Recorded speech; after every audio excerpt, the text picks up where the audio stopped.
Hi, I'm Gordon Burkell from Filmmaker U. At Filmmaker U, we create courses for film professionals to deepen and diversify your existing skill set. You can learn more at filmmakeru.com. Of course, follow us on Instagram at filmmaker_u. Every week, we interview a film professional to discuss their work, and this week I'm joined by editor Russell Griffin, whose work includes How I Met Your Father, Pretty Smart, and more recently, Extended Family. Welcome to the show. Thank you so much, Gordon. It's a pleasure to chat with you. Yeah, great to chat with you. I would love to hear how you got into the film industry and into becoming an editor. Sure. Whenever I was thinking of a career, I originally thought I was going to be an architect, and something about it just inspired me to be able to create things. And then at some point, I had a revelatory moment where I realized all things are kind of fleeting. Buildings fall, eventually they go away. And so, if that's the case, then why not work on something that causes human emotion, something that can make people cry, something that can make people laugh, something that can impact the human spirit. And then that's when I started getting into filmmaking, and I realized that that was something I wanted to do. I wanted to tell stories. I wanted to, tell things that made people feel things. Because if everything is fleeting, then why not just do it in the moment? Have something that can last for a human experience. And then that's what started me along my road into getting into entertainment, and went off to film school, and then made my way to Los Angeles and started working, becoming a storyteller. I think what attracted me to color correction was the fact that we were like the next stage of cinematography. And the creative side was huge, trying to understand what was wrong with an image, how to balance it, trying to understand how to let the tools do what you want them to do. Where else can the technology go? What else can we do? I'm very interested in trying to mold the image and create the best look possible. And whatever tools are out there, you want to try and latch onto them. I'm Eric Whipp, and this is my course on color correction.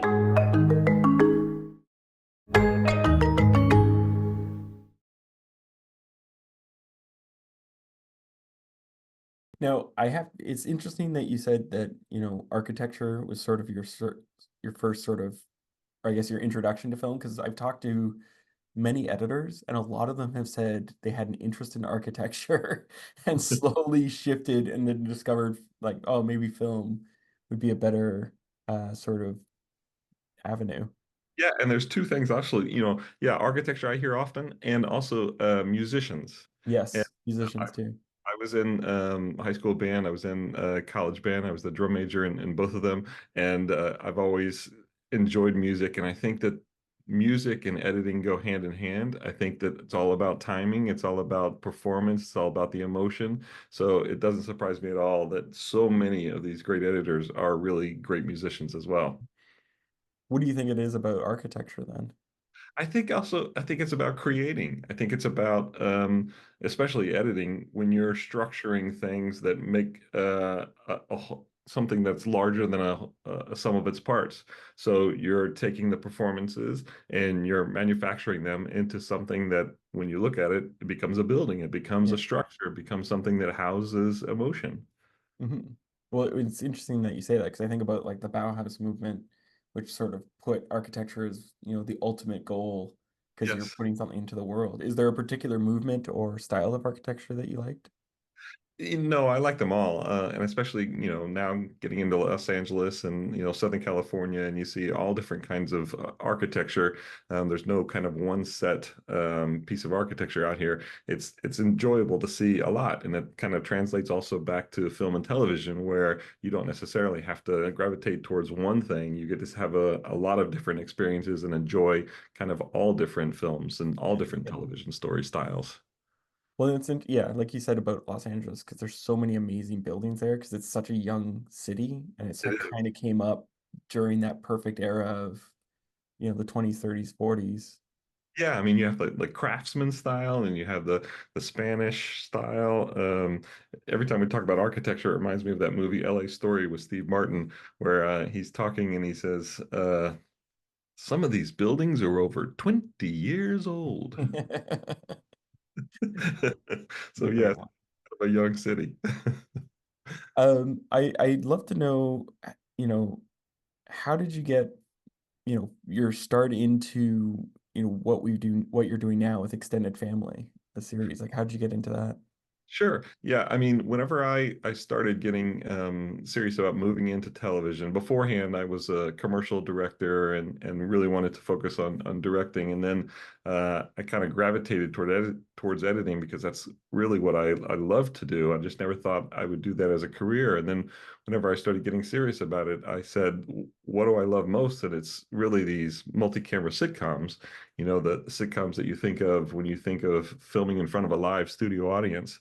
Like the Cheers is what I grew up on and just idolized that show and all of those. And I said, okay, I want to do multi-camera editing. So I ended up getting a job and really kind of focused on pushing into that direction and became an assistant, a night editor on the weekends, digitizing footage for a show called Men at Work on TBS, and then made my way kind of just to starting assisting into like Nickelodeon world, and then got a shot to start editing and kind of never looked back and really focused on that multi-camera editing. And it led me into not only working for Nickelodeon and Netflix, but then also to NBC and Hulu. Doing How I Met Your Father was fantastic. And yeah, I'm just finishing up that NBC show, Extended Family with John Cryer and Donald Faison. What was it about the story for Extended Family that attracted you to it? The thing about Extended Family was a very unique premise. So, the premise of that story was a divorced family where the kids stay in the house and the parents come in and out. So they shift the focus, making sure to have the kids comfortable and the kids happy and not having to move between the two houses of the parents. So it was a unique and actually true story of these kids and the owner of the Boston Celtics. And it was very fun to see that new family environment done kind of a new way. Hmm. So, because when I was reading up about it, it said that everyone sort of mentioned the house dynamics of, the parents being the one that switches houses, but the Yes. Boston Celtics owner was actually involved in the real life one. It is. It is. It's based off of his story, and it's the story really of this family, and they decided to get an amicable divorce. They have two kids, and the woman ends up dating the owner of the Boston Celtics and getting engaged. And so it ended up that's something that everybody wanted to explore and see, and so then it became a television show that eventually became the NBC's Extended Family. Wow. Now you had such a great cast on this, like John Cryer, you had Abigail Spencer, Donald Faison. I Yes. like when the rushes were coming in, was there a wide range in their deliveries? Was there a lot of sort of ad-libbing or experimenting, or did they stick straight to the script? Like, what were the rushes like? Yeah, I mean, all the stuff was great. I mean, as a multi-camera editor, you get to go down on set quite often. So you get to see how they're getting their performances and how they're tweaking things and how they're moving through these scenes. Our showrunner was a guy named Michael Malley, who's a fantastic writer, but most people know him as an actor.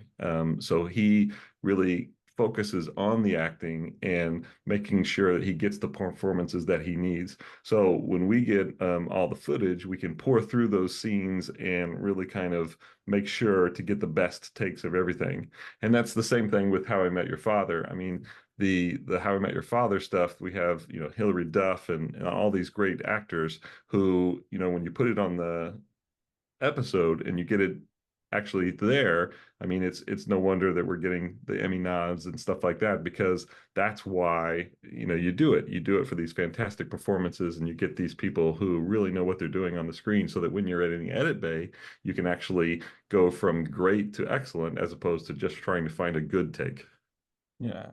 Well, it's interesting because I think about like the three camera setup or the multicam setup, and Yep. it is very much like a fundamental building block. It's like here's the two shot or the wide shot, and then over the shoulder, and you can um, restructure it anyway and really manipulate it to be like, okay, this person's in trouble or shifting it there. So there's a lot of sort of freedom in it. Yeah, Unlike single camera, where they get kind of limited by some of the sets that they're in a multi-camera world, you have the three cameras and the fourth wall is where the cameras and the audience sit. Mhm. So you're always working with four cameras, and you're getting the different coverages that you necessarily wouldn't get or wouldn't think to get on a single camera, whereas inherently you're getting that as part of something that you might not need, and then you realize in the edit bay, oh, I'm glad we got that. We can have that two shot, we can have that single, we can have that moving shot, and then you're able to work that within the episode.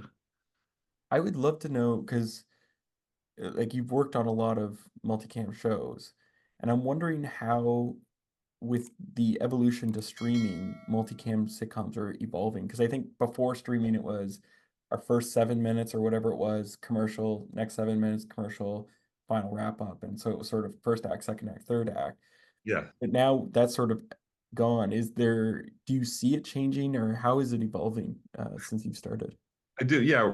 Right when we started, it was, hey, this is a brand new thing. Streamers don't have any commercials. We can do anything we want. So we would shoot without any act breaks and just go straight through.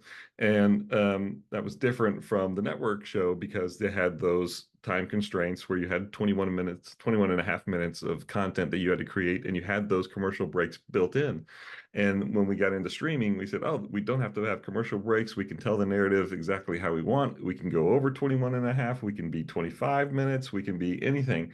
And then fast forward to, now we're into the age of even streamers have commercials. So when you don't have that ability to go straight through, you have to build in those breaks. So Mhm. specifically for How I Met Your Father, we saw that you're going to build in these breaks, even though a lot of people pay for the ad-free version and they're going to go straight through, but it's still going to dip to black. It's still going to come back up.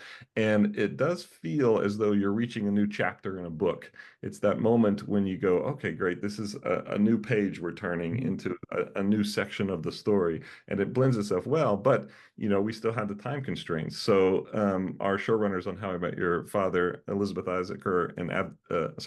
Berger and Isaac Apter were fantastic in the sense of they felt as though the multicam sitcom lives around that 22-minute mark. And so even though they had the freedom to go longer, we ideally went to that 22-minute mark so that it felt like a sitcom story. It felt like a complete multicam story, and the audience just inherently felt like that was a good level of storytelling for that time period. So I think in general things are changing, but it's funny because they're kind of circling back to the way they were.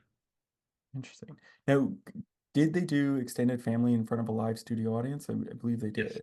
Yeah. Yes. So how does the audience like does the audience laughter impact the way you're cutting or how do you play off that? It does. It does.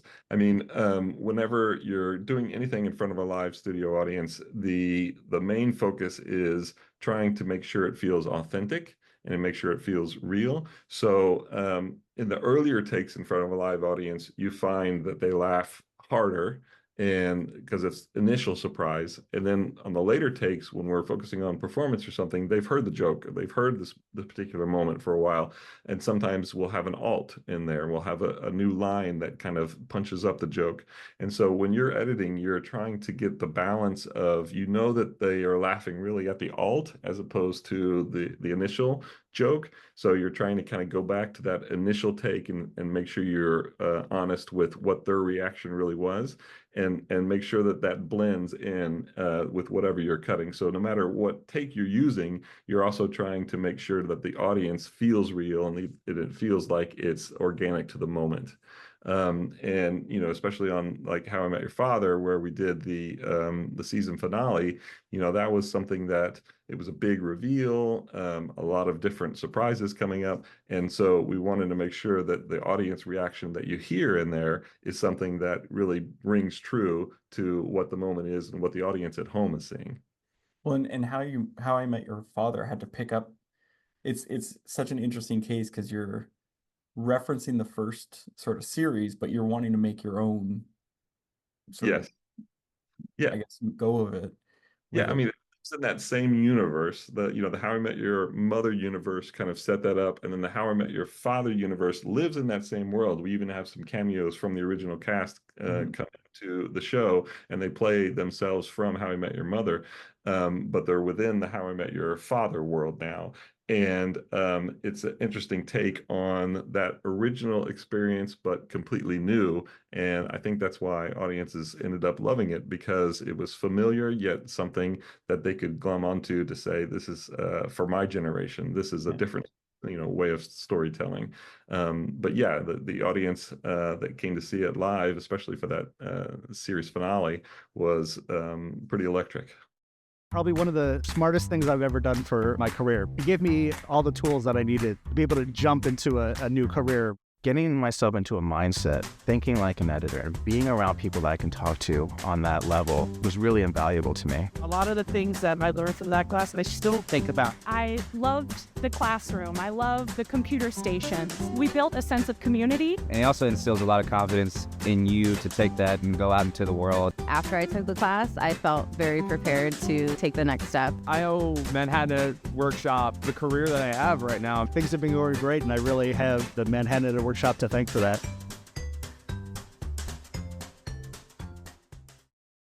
Now you've gotten to work on some amazing multicam shows. Is there one that sticks out for you that you really enjoyed? Well, I do think it's How I Met Your Father, because it takes the multicam level, you know, up to a higher degree. So, you typically have in a multi-camera world, they live within those sets, but in the How I Met Your Mother, How I Met Your Father universe, there's quite a lot of temporal changes. So, it's set up with Kim Cattrall in the year 2050, where she's telling the story to her son, who is off camera, who we don't see, how she met his father. And the same way that How I Met Your Mother did that with Bob Saget, except for we used to see the kids and not see Bob. Now we see Kim Cattrall and we don't see her son. And the fun thing about working on that is the fast-paced energy, the cutting back and forth between 2050 and present day. And oftentimes they will reference something and we will pop back and see that reenacted and then come back to the present day. So it takes the multi-camera form and really kind of elevates it to something that is exciting and enjoyable to watch. So that was a blast to cut because it was very fast-paced and very much moving through all these times.